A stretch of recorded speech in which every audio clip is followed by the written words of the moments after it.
Vítajte u ďalšieho videa. Podľa názvu viete, že sa dneska budeme zaoberať prvým dielom Arcaneu sezóny 1. Rád by som to tak prerozprával a vysvetlil. A ďalej by som aj sa snažil pokračovať v ďalších dieloch sezóne 1 a potom aj ku sezóne 2. Zatiaľ to je také skúšobné, lebo netuším, jak je na to YouTube pripravený tieto diely. Myslím si, že tá prvá sezóna bude tak ľahšie vydávateľná. Tá druhá sezóna neviem jak moc. Budú tu časti z videa, budú tu fotky, lebo nebudem môcť jasné, že dať celý diel, lebo by ma strajkli, banli, prišli by ma z nás zabiť a všetko možné, čo by som určite nechcel. A treba... Dúfam, že si toto video užijete. Bol by som rád za like, koment, jak sa vám to ľúbi, aby som vedel trošku nejak zlepšiť tú kvalitu alebo nejak to ináč zmeniť a pustíme sa rovno do toho, do nášho príbehu Arcaneu.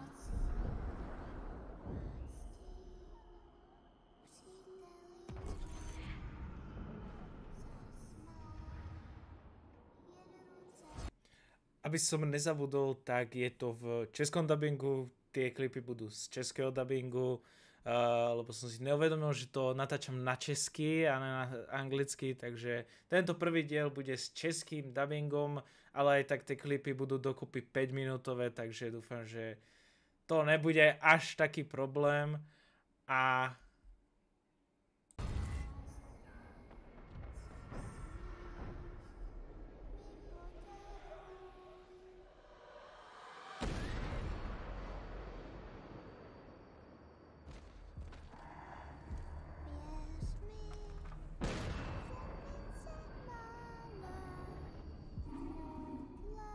hneď v prvých sekundách sa ocitame uprostred chaosu. Piltover, mesto lesknúce sa technológiou a bohatstvom, vedie vojnu proti Undercity, temnému podsvetiu plnému hnevu a nespravedlnosti. A práve uprostred tohto konfliktu sa stretávame s dvomi sestrami, Vi a Powder, ktoré už na začiatku prechádzajú tým, čo ich bude definovať po celý zvyšok seriálu. Ich pohľad na horiace mesto a mŕtvych rodičov je nezabudnutelný. Ale čo je fascinujúce, je ticho, zvuk vojny nahrádza len ich dýchanie a hudba. Toto nie je len tragédia, ale moment, ktorý nám ukazuje, tento svet je krutý. Na scéne sa objavuje Vander, vodca Undercity, ktorý ich zachraňuje. Jeho gesto, keď odloží svoje zbrane a radšej ochráni deti, naznačujúce, že aj v takomto svete existuje nádej, ale aká krehká tá nádej je. Keď sa príbeh posúva o trošku ďalej, keď je už Vi a Powder sú tínedžerky, tak poznávame ďalšie postavy, ktorým je Klagrom a Milom. Plánujú lúpež, ktorú im povedal Krpec, že sa to vyplatí a by mali z toho veľké love. Tento moment je dosť kľúčový, vidíme dynamickú skupinu Vi, vieme, že to bude určite tá postava vodkyňa, tá, jak by som to povedal, girl power, a Powder je trošku taká nešikovná, mladšia, ale tak, ako, zastavme sa, tie typkyne majú pár rokov. Neviem, koľko môžu mať, to presne neviem, typujem, že tak, že 10, 11, ako sorry, ale akože v 11 takýto odvážny byť. Ja som sa hral s gormitmi. Jako, sorry, ale ja ju nedžadžujem, absolútne. Akože teraz ju fakt nedžadžujem, potom ju budem neznášať hnusne, budem jej prijať, že nech už skape do ďalšieho diela, ale tak to už je jedno. Sme v tejto chvíli. Máme tu aj toho Mila, čo je taký sandwich braši, taký chat, že proste, že Powder je na hovno a takéto proste. Je taký trošku drsnejší, drzý a taký šašovský proste, taký clown v skupine proste, každý ho máme, myslí si, že neviem čo a každý ho máme proste, možno som to aj ja. A Klagor je ja. Ne, Klagor je ja. Moc sa nesústreďujem na toho Mila, Klagor je ja. To sú ten týpek, úplne ja s ním felačím, akože mohol som s ním felačiť len chvíľu, doslova taká spoiler alert, ale ja si úplne felačím proste taký čávo, taký, že rád žije, že žije a nesústredí sa moc na nejaké blbosti. Ale zaráža ma táto scéna.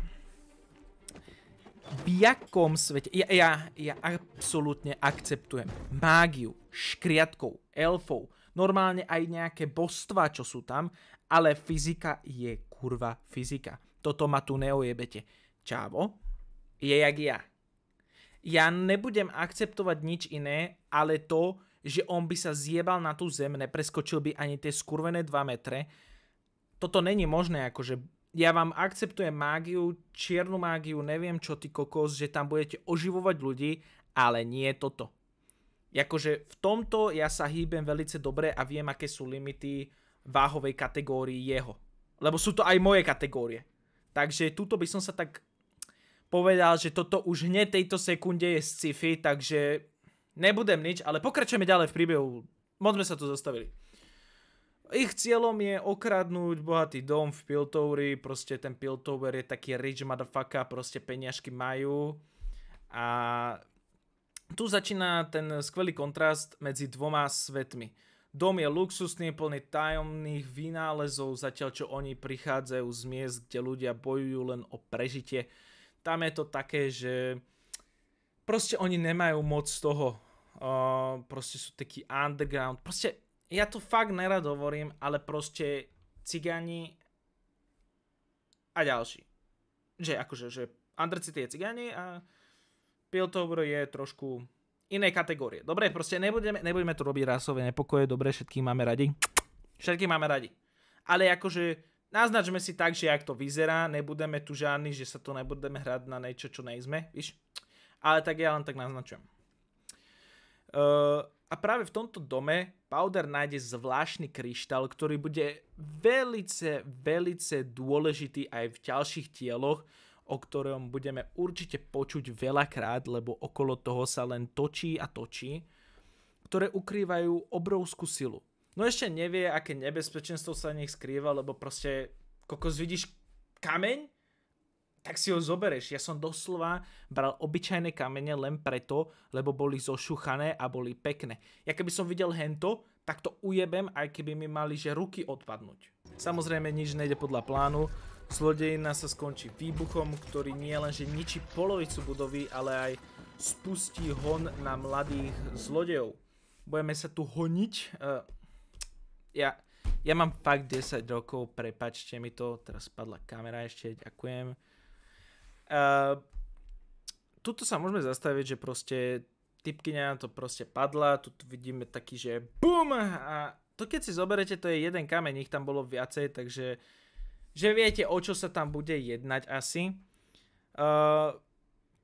Tu vidíme Piltover ako svet zákona a technológie, ale zároveň miesto, kde sa bohatí neboja použiť násilie na ochranu svojho majetku, ktorý proste, je to aj pravda proste, akože sorry, ale keby mňa prišli niekto vykradnúť, tak im asi nepoviem, že však braši, však pohode, ja som bohatší, ty si není bohatší, však si to zober, kurva. Ne, určite tu nedávaš nejaký kriminálny zákon, kvôli ktorému by si, ja neviem, išiel do basy alebo čo, proste pohode, ber si a jeb na to. Tu sa presúvame na útek, cesta naspäť do Undercity je adrenalinová, vidíme ako táto partia dokáže spolupracovať, no zároveň ako sa ukazuje ich slabiny. Popravde tam ukazujeme na to, že proste je dosť odolná, dal by som to tak povedať, ako je dosť silná, takže bude určite ťahať tú partiu zo smeru sily. Máme tu takú menšiu bitku, takých sobrancov, že tam idú si čorovať, proste keď musíš očarovať človeka, ktorý čoroval, tak to je proste krása. Ja v tom vidím, že normálne art, normálne to na múzeu by sa mala dať tá veta, že očarujem čoratého človeka. Výborné. Tu vidíme taký menší fight, tam ide 1v1, môj človek, môj hrdina, 2v1, bože, ja neviem, ja normálne, keby som ho videl v realite, ja by som si s tým potresol ruku, že braši, ja ťa úplne chápem a úplne ťa filujem. Tento moment je dôležitý, vidíme ako Powder bojuje nielen s okolitým svetom, ale aj so svojimi vlastnými pocitmi. menej cennosti, jak by som povedal, lebo ona, proste, jak by som to povedal, 11-ročná týpkyňa, na ktorú vyskočí dospelý, tínedžer, proste týpek a jasné, ona to bere tak zlom, tam stále posúvajú na to, že v jej veku dokázala viacej veci, ale zase povieme si popravde, bola určite ináč učená, ona bola učená tým vendrom a Powder nemá také schopnosti proste bojovať.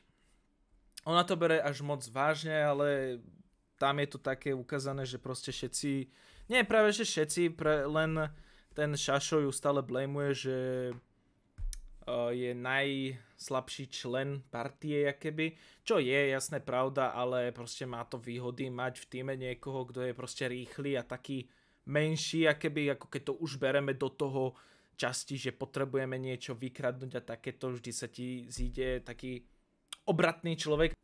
Jak sa už vracajú po bitke, tak V sa správa ochraňujúco, no Milo stále rípe do tej Powder, ktorú obviňuje za to, že stále kazie veci. Pri tej bitke s tým lútom, čo tam mali vzácne veci, tak ho musela odhodiť, aby ju nechytil ten vandrák cigánsky, aby jej to nepočoril. Asi by som nemohol hovoriť také slova na YouTube. To je jedno proste. A tam ju stále blameuje Milo, že proste je neschopná. A posúvame sa ďalej. Tento moment je dôležitý, lebo vidíme, ako Powder bojuje nielen s okolitým svetom, ale aj so svojimi vlastnými pocitmi menej cennosti.